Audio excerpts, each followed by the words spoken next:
Fala aí, nação rubro-negra, estamos de volta com mais um corte com reação aqui da ESPN Brasil, não, Equipe F, trazendo toda a repercussão do jogo do Flamengo com o Vasco, aonde logo no finalzinho do segundo tempo houve um gol, né, que todo mundo sabe que não foi ali legal, galera, mas foi validado como legal. E claro que a imprensa está trazendo toda essa repercussão e vamos ver, né, qual a opinião deles sobre esse lance que ninguém quer falar. Vem comigo, se inscreve no canal, ativa o sininho das notificações, deixe seu like e lembrando aí de deixar os créditos para a ESPN Brasil. Vamos pro vídeo, galera. Futebol brasileiro, do futebol nordestino na Série B do Campeonato Brasileiro. Espaço aberto para a equipe F tratar dos jogos da 14ª rodada da Série A do Brasileirão, com muitos empates, com muitos resultados improváveis. A gente fazia as contas, o PAC, entre os 12 primeiros colocados, ninguém estava vencendo, só o Red Bull agora que está vencendo a sua partida contra a Chapecoense. E então ficam os 6 primeiros sem vitórias nessa rodada. É uma rodada de empates, como aconteceu no Maracanã, como aconteceu no jogo do São Paulo, como aconteceu ontem no jogo do Palmeiras. Então tem bastante coisa pra gente analisar então nesta rodada. Incluindo também o Internacional, que está este sim vencendo o Fluminense. E aí vai ter mais pressão em cima do Flu, hein? Então a gente faz uma rápida pausa e nas sectaristas analisarem. Tudo bem, Zinho? Vou começar aí por você. Boa noite, meu amigo.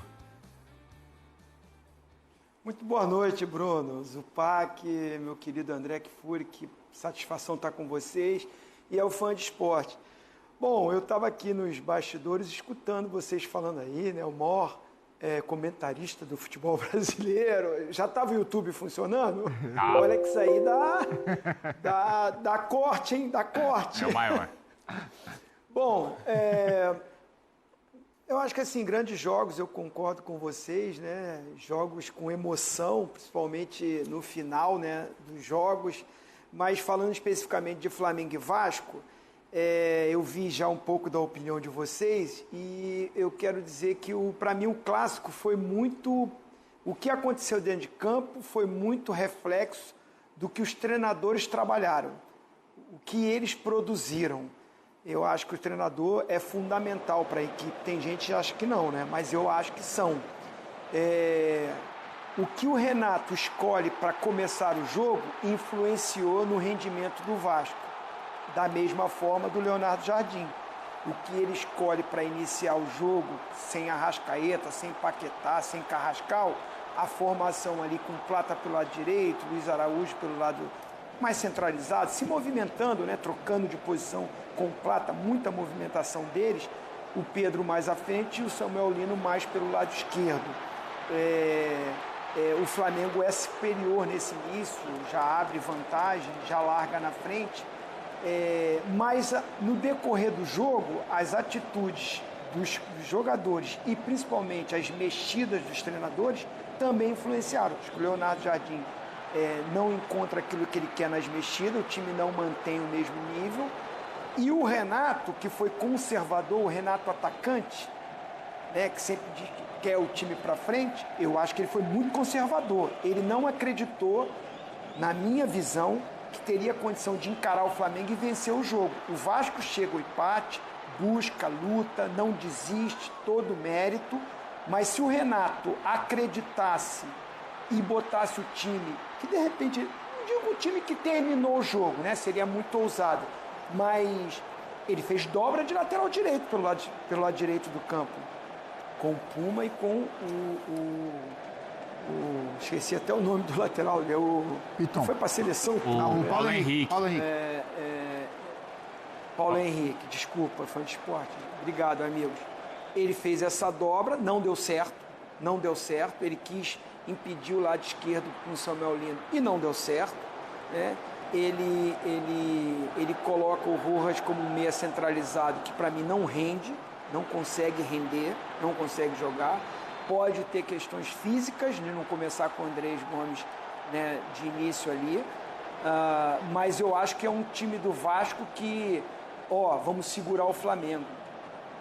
O Flamengo é o melhor time do Brasil, sabe? Aquele respeito, e muito tempo que o Vasco não ganha do Flamengo, continua sem vencer. Eu acho que o Renato O Renato, as escolhas dele para começar o jogo fez o Vasco ir mais na base da vontade, da pegada, né? Como ele gosta de falar, né?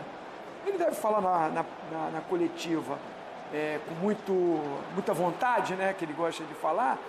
Vai buscar um empate e na queda de produção do Flamengo nas mexidas do Leonardo Jardim. Acho que é um clássico que foi justo, acaba sendo justo no final, mas acho que os treinadores, um inicia bem e termina mal, o outro inicia mal e termina bem. A gente já vai ouvir as entrevistas, tá, dos dois treinadores, lembrando que nessa questão do Vasco, né, também o Andrés Gomes, que é um dos principais homens ali do ataque do Vasco, ainda tem uma contusão, por isso entrou só no segundo tempo, né, Zupac? Sim, é isso. Um abraço, Bruno, um abraço, companheiros, e também ao Fã de Esporte. Um abraço. Concordo com a leitura do Zinho sobre o conservadorismo do Renato, embora eu entenda os caminhos que levaram o Renato a fazer essa escolha. É verdade que essas escolhas atrapalharam o jogo ofensivo do Vasco, especialmente no primeiro tempo mesmo, porque o Flamengo, mais uma vez, começou forte, e esse é um traço do time do Jardim. Sim. Começar forte, fazer gol no começo, construir vantagem cedo, geralmente antes dos 15 minutos, para depois poder jogar um pouco mais em transição como ele gosta. Não jogar atrás, mas ter a velocidade a seu favor. Na própria goleada contra o Atlético foi assim. Super assim, e vários outros jogos contra o Independente Medellín, enfim, contra o Cusco na Libertadores até e por aí contra o Vitória e era como, Copa do Brasil. E era como o Cruzeiro jogava, como o técnico gosta que o time jogue. E o Flamengo pavimentou esse caminho, o Vasco tentou reagir, mas tinha limitações, e as limitações passavam também pelas escolhas que o Renato fez, então o Vasco levou pouquíssimo perigo ao gol do Rossi no primeiro tempo, mas eu queria dizer que eu entendo os caminhos que levaram o Renato a fazer as escolhas que ele fez. Mas, de fato, com 1-0 contra, ele teve que colocar o time para frente e foi um risco que ele correu. O Flamengo abriu 2-0 no pênalti e, se tivesse mantido o mesmo nível de intensidade, poderia ter até criado mais oportunidades para definir uma vitória mais tranquila, mas acho que o talento dos jogadores do Vasco que entraram, que melhoraram a equipe, isso ajudou, mas o nível de vontade do time do Vasco, assim, de não desistir do jogo, para mim foi fundamental e é uma marca desse time do Vasco, quando a gente falava aqui no intervalo. Isso. O Vasco virou jogos improváveis contra times melhores do que ele. Então, de fato, o Flamengo ficou confortável demais com a vantagem e o Vasco não desistiu de buscar o empate. E isso fez com que a gente tivesse um jogo emocionante até literalmente a última bola do jogo. E foi por isso, né, por essa questão de emoção do jogo, um excelente clássico no Maracanã. O Vasco virou contra o Palmeiras, virou contra o Fluminense, virou contra o São Paulo e foi buscar um 0-2 contra o Flamengo. Então, contra os times do G4... Contra o Fluminense era 0-2 também. Também era, verdade. Então, contra os times do G4, ele venceu 3 confrontos e empatou o de hoje, que perdia até os 40 do segundo tempo. E isso aconteceu logo no início do trabalho do Renato, né? Esse clássico, esse primeiro clássico que o Vasco vira e a virada contra o Palmeiras em São Januário fazem parte dos primeiros jogos. O Palmeiras acho que foi a estreia, Foi o primeiro. Foi a estreia. Do Renato no comando do Vasco. Então, o que poderia parecer aquele choque inicial quando um novo técnico chega e mais na motivação, não por ser o Renato, mas por não ter tido tempo ainda de mexer com a equipe da maneira que gostaria, me parece ser uma característica do time do Vasco, essa de não desistir de partidas, muitas delas aquelas em que existe mais foco, um jogo de mais alto perfil, como, por exemplo, o de hoje. O que eu achei curioso foi o seguinte, quando você começa um jogo contra um time como o Flamengo perdendo, você fica numa situação muito complicada, né? Porque o elenco do Flamengo permite que ele controle partidas de maneiras diferentes. Então, esses mesmos jogadores, ainda dirigidos pelo Felipe Luiz, por exemplo, em vantagem num clássico, muito provavelmente tratariam de dominar a posse, fazer o jogo ficar a caráter para o Flamengo, gradualmente se colocar melhor em campo, tecnicamente mostrar sua diferença e conseguir mais um gol, talvez mais do que um gol. O time atual, por característica do treinador e porque os jogadores podem executar esse outro futebol, ele, como disse o Gustavo, não é que ele dê um passo atrás em vantagem no placar, espere o adversário e jogue no erro. O correto, aquilo que o Jardim quer, é que o Flamengo marque muito bem e aproveite a necessidade do adversário de se adiantar para, na combinação desses dois fatores, conseguir uma vantagem maior. E foi o que aconteceu. só que sem que o jogo tivesse se transformado num jogo pró-Flamengo a partir do 1-0. O Jardim disse na coletiva, eu estava lendo agora há pouco aqui, o Gustavo me lembrou quando a gente chegou, que considera que o Flamengo jogou bem mais ou menos meia hora hoje, os primeiros 30, 35 minutos. Depois, a declaração textual dele é que o Flamengo parou de jogar e tem uma expressão que ele usa que é muito interessante, que ele fala, nós quebramos. Isso. Nós quebramos talvez tenha a ver com energia. Isso. Pelos desfalques que o Flamengo tinha hoje, pelos jogadores de mais controle e mais elaboração que ele não pôde escalar e pelo fato do Flamengo ter jogado pela Libertadores na Argentina no meio de semana. E o Vasco provavelmente jogou com o time reserva. Exato, contra o Olímpia, o Vasco sem viagem. E conseguiu uma vitória, tem mais um mérito nessa história do Vasco, que é essa vitória no meio de semana 3-0. Né? E a situação também até confortável na Copa do Brasil. Vasco descansado pela escolha de jogadores que o Renato fez, obviamente por causa da ocasião de hoje. E o Flamengo tentando levar as duas competições à sua maneira. Também não podia tirar um time inteiro para jogar na Argentina. Não faria sentido uma escalação como essa. Então o Flamengo não conseguiu transformar o jogo melhor para ele no sentido da dinâmica, depois de estar vencendo por 1-0. Mas teve um pênalti, o Jorginho fez o gol, o jogo ficou 2-0.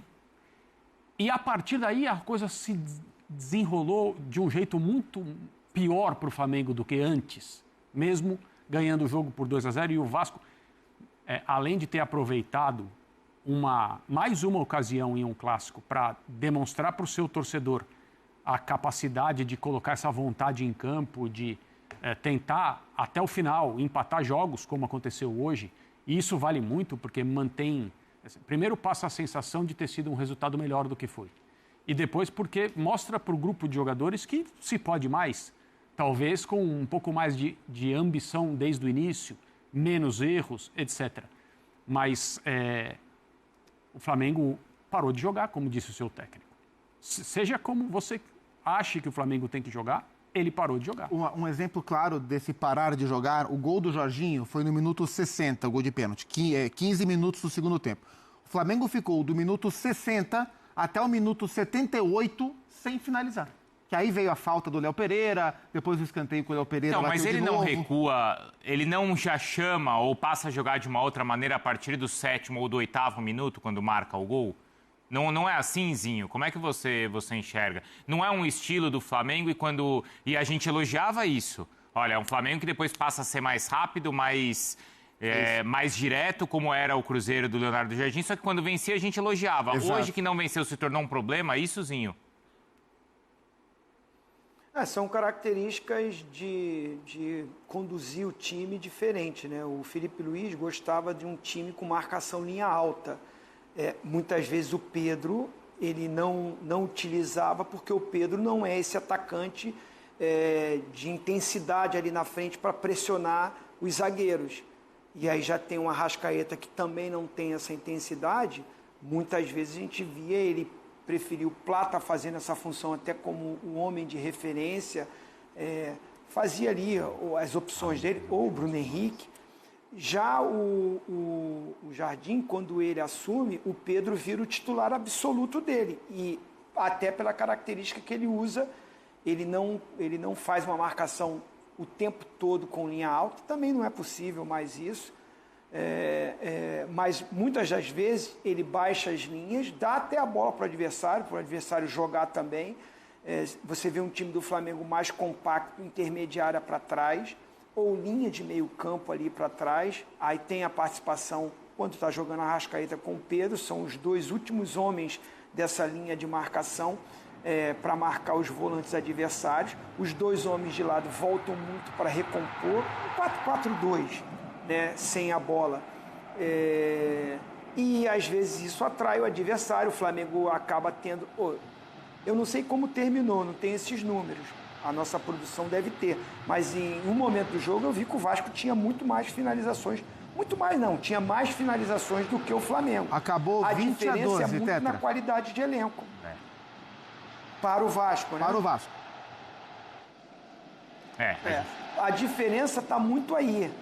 Esse elenco que o Flamengo tem individualmente de jogadores mais decisivos.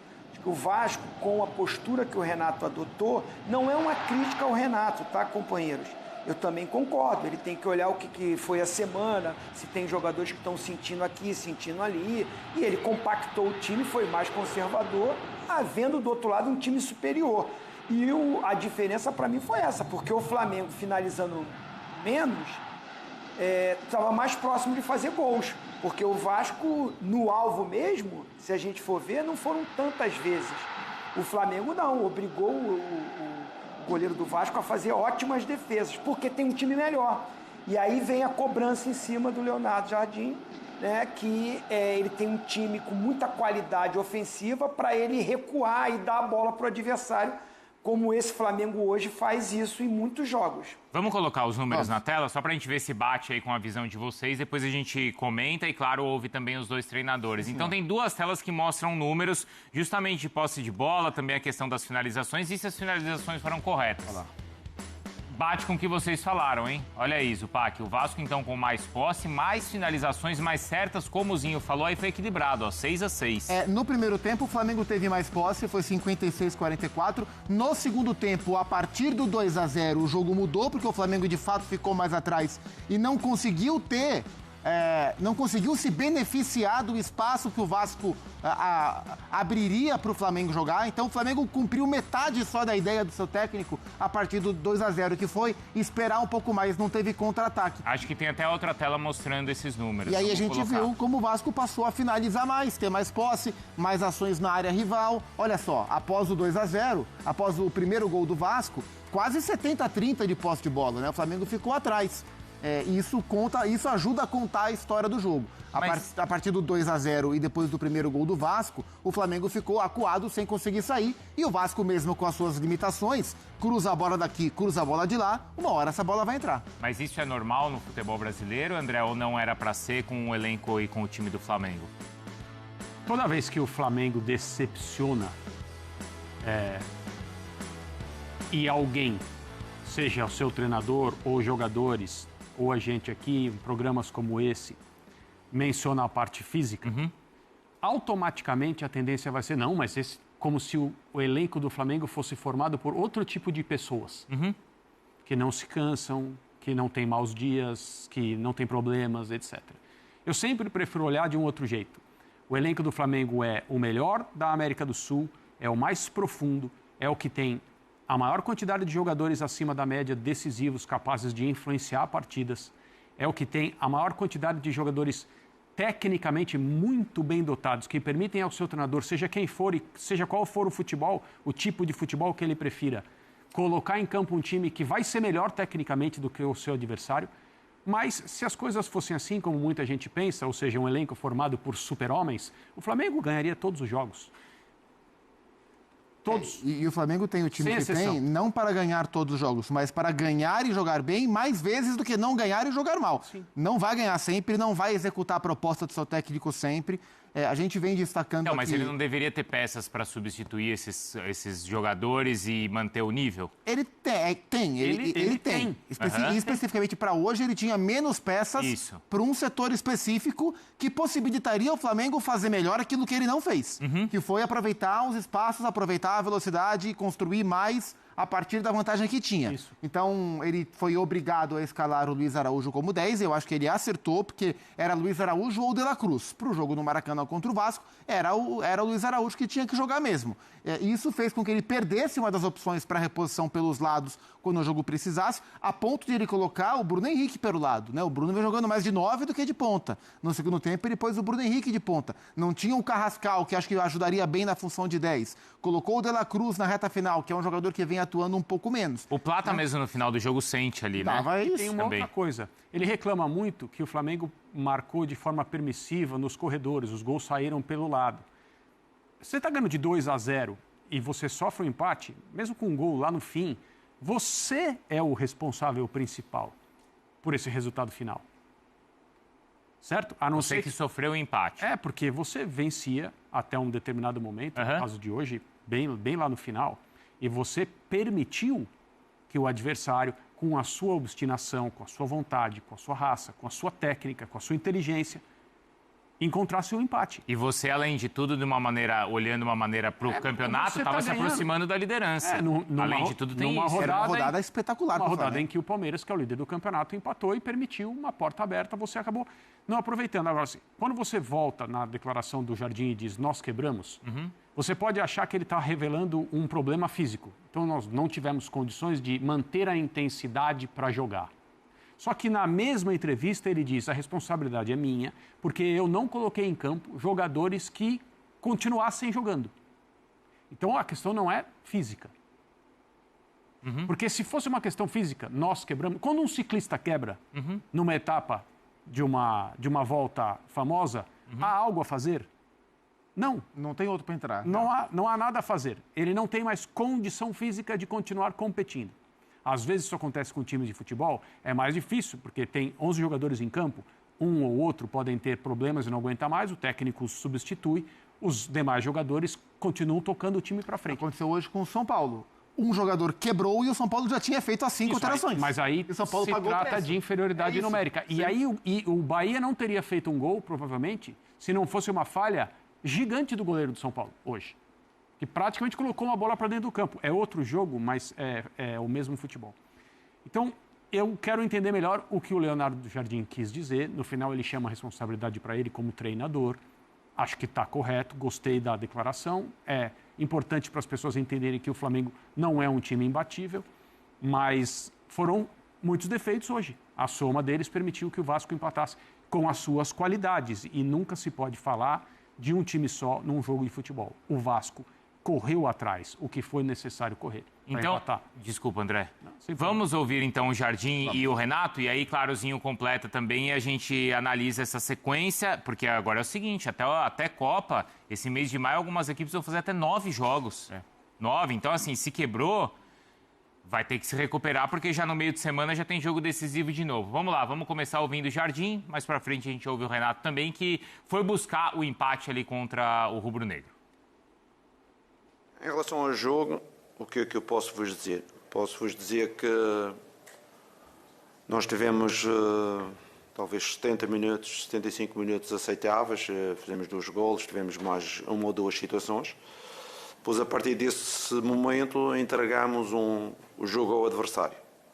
Entregámos, deixamos de ganhar duelos, deixamos de pressionar principalmente nos corredores, onde eles cruzaram com muita facilidade e eles acabam por fazer 2 golos de cruzamento, um de cruzamento e outro de bola parada. E isso prejudicou-nos muito naquilo que é o nosso jogo. Se nós não jogarmos, o Flamengo tem que jogar. E foi essa mensagem que deixei aos jogadores. Eu disse que deixamos de jogar e isso permitia que o adversário crescesse. E não tivemos bem. E que toda a gente é responsável, mas eu sou o grande responsável porque eu não consegui meter dentro da equipa jogadores que mudassem ou que mantivessem o nível de exibição nos primeiros 70 minutos. Quando a gente entra a ganhar, temos de ter mais responsabilidade quando entra-se a perder. Quando perder, já está perdido, tudo o que nós fizemos é positivo. Quando estar a ganhar, guardar resultado é uma coisa muito importante. Joga 1 minuto, ou joga 10, ou joga 15, é fundamental. E no desporto de alta competição, isso tem que ser uma diretriz marcante naquilo que eu acredito como equipa. Nós, dos 3 meias que estávamos, nós não podemos utilizar, 2 lesionados e um castigado. Com certeza que algum déficit de percas de bola que aconteceu, principalmente durante o jogo, não é? Deve-se muito a adaptações, não é? Eu acabei por fazer alguns jogadores a jogarem por dentro, o Areia jogou alguns momentos, jogou o Plata também por dentro, e são jogadores que não são da posição. Nós tivemos de fazer algumas adaptações. Mas depois, na parte final, quando lançamos e reforçamos aí o meio campo com jogadores experientes, a minha ideia era ter mais a bola e já equilibrar mais o jogo, porque fiz entrar jogadores de uma qualidade técnica e de posição. Acabamos por jogar com 3 jogadores mais no meio, mas não surtiu efeito. Muitas vezes, quando metes 3 volantes, uma equipa como o Flamengo, que tem que atacar, tem que chegar à área, se meteres 3 volantes, os pontas têm que ser jogadores mais incisivos, mais agudos, mais entrada na área, mais capacidade de ataque, de finalização. Porque senão a seguir vais ficar com um jogo que vai entrar um jogador dentro da área, que é o ponta de lança, que os pontas vão ficar abertos, domina para trás, joga para os volantes, e a gente fica com um jogo muito circulado, mas pouco pela zona central. E você sabe que uma das coisas que eu gosto é que apareça 3, 4 jogadores dentro da área, ter essa dinâmica, que acho que as equipas grandes têm que ter esse volume de jogo e essa presença dentro da área, que é importante. E por isso eu não gostava muito de ter 3 volantes, porque aí os nossos pontas tinham que ser jogadores um pouco diferentes. Um ponta mais Bruno Henrique, um ponta de entrada. Do outro lado até não temos muitos desses pontas, porque temos o Arrascal, temos o Araújo, temos o Plata. São jogadores mais de criação e de dinâmica do que realmente de ataque à zona de finalização. Em relação aos cruzamentos, existe sempre 2 formas de abordar o assunto. Primeiro é quando não esperamos que a bola entre na área. A gente tenta evitar o cruzamento numa primeira fase. E eu acho que até facilitamos este tipo de jogo de cruzamento, que muitas vezes não reduzimos, muitas vezes no jogo de corredores não fomos tão agressivos. E depois os duelos, com certeza que a gente quer ganhar duelos dentro da área, e aí temos que ter atenção. Eu tenho um respeito muito grande por vocês, por as pessoas que veem futebol. Eu não sou um treinador de vir aqui contar uma história. Não. A gente sabia que a equipa estava fresca, do Vasco, que na parte final ia tentar o tudo por tudo. A nossa estava mais cansada, alguns jogadores que repetiram, jogaram na Argentina, mas com aqueles com o nosso elenco que o valoriza todos os dias, tínhamos que dar outra demonstração de maturidade e de controle do jogo. Não conseguimos. Responsável sou eu. Assumindo então a responsabilidade. Zinho, olha só, hein? O Flamengo, então, às vezes em que o Flamengo do Jardim abriu o placar antes do 20º minuto de jogo. É isso. E são várias vezes, hein, Zupac? Muito ele venceu característica. 8. Isso não é por acaso, não. Isso aí é estratégia. É uma estratégia de jogo. É o perfil da equipe, é. E aí ele empatou, então ele venceu 8 e empatou outras 2. Portanto, assim, em 10 oportunidades ele consegue abrir o placar antes da metade do primeiro tempo. Zinho, depois se torna uma estratégia, é o estilo do Flamengo jogar ou não, e vai nisso, né? Quando vence, a gente elogia. Hoje não venceu, eu tô vendo muitas críticas em relação a chamar o adversário, Zinho. Isso é normal, né? Um clássico, é muita rivalidade, o Flamengo era muito favorito, né? Antes do jogo, quando o Flamengo aplica uma goleada no Atlético Mineiro, quando vai jogar na Argentina e para mim foi até prejudicado, merecia vir com a vitória pela arbitragem, né? Mas é uma outra história. E o Vasco com sérias dificuldades, muitos torcedores do Vasco temiam o jogo, e ainda mais quando abre 2-0. Então o pessoal falou, goleada. Mas é um clássico, tem que ser respeitado as camisas, a rivalidade conta muito, e o Vasco da Gama, ele me parece tem mais dificuldade para jogar contra times da faixa etária de nível técnico dele e abaixo, quando ele tem que propor o jogo. Quando o Vasco dentro de casa tem que tomar a iniciativa, tem que criar e tem que furar a retranca adversário, o Vasco tem muito mais dificuldade. Quando ele é atacado, né, os grandes resultados mostram isso, essas viradas e tal, os times saem para cima, saem para o jogo, ele é inferior, se une de um jeito, tem um comprometimento, ou não sei se o Renato que ele fala no vestiário, ou os próprios atletas, eles se agigantam, né, contra esses times que estão à frente, tecnicamente, de elenco. Os resultados, a estatística está mostrando isso do Vasco da Gama. Então, tem essa coisa das mídias sociais. Hoje o torcedor do Flamengo está chateado, vai ter que culpar alguém, que o treinador... Mas eu estou muito assim, o Flamengo ainda é grande favorito a conquistar a maioria dos campeonatos que ele está disputando. A briga dele, ou vice-versa, é Flamengo e Palmeiras, tanto em Libertadores, como em Copa do Brasil, como em Campeonato Brasileiro. Nas Copas pode ter surpresas, sim, né? Time bem ajustadinho, organizadinho, 11 contra 11, encaixa... Como eu costumo dizer, o time de São Paulo, só os 11 titulares, se tiver todo mundo inteiro, porque agora está todo mundo se machucando de novo. O Corinthians, o time inteirinho, os 11, vai encarar. E poderia citar outra, de repente o Fluminense, pode ter alguma surpresa nas Copas. Mas assim mesmo acho Flamengo e Palmeiras os favoritos. E no Campeonato Brasileiro nem se fala. Acho muito difícil, vou repetir, que o Campeonato Brasileiro não fique entre Flamengo ou Palmeiras. Então é hoje essa pressão, essa cobrança, porque você está ganhando de 2-0, você tem uma vantagem, o seu time é melhor, o seu time era o grande favorito para o jogo, e aí no finalzinho sofre um empate, é a paixão do torcedor, isso é aceitável. Eu tenho que aqui ser consciente.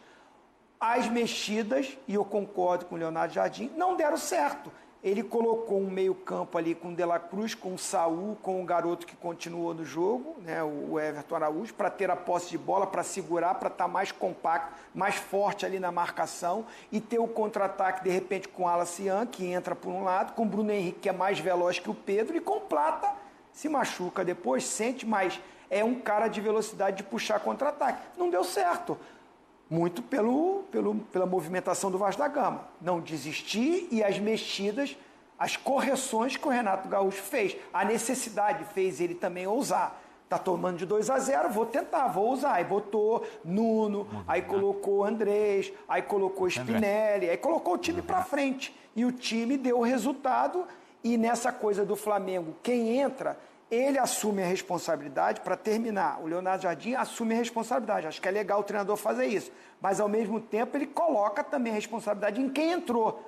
Porque ele diz, é importante, num elenco que eu valorizo, né, quando você faz mexidas, manter o mesmo nível. Hoje não aconteceu isso, e é a verdade. Então a gente vai ouvir o Renato. Vamos lá. Tá? Porque, como a gente falava, o Vasco, além de buscar esse resultado e ter um retrospecto bom contra os times do G4, ele conseguiu uma vitória importante no meio de semana na Sul-Americana que o colocou na liderança do grupo.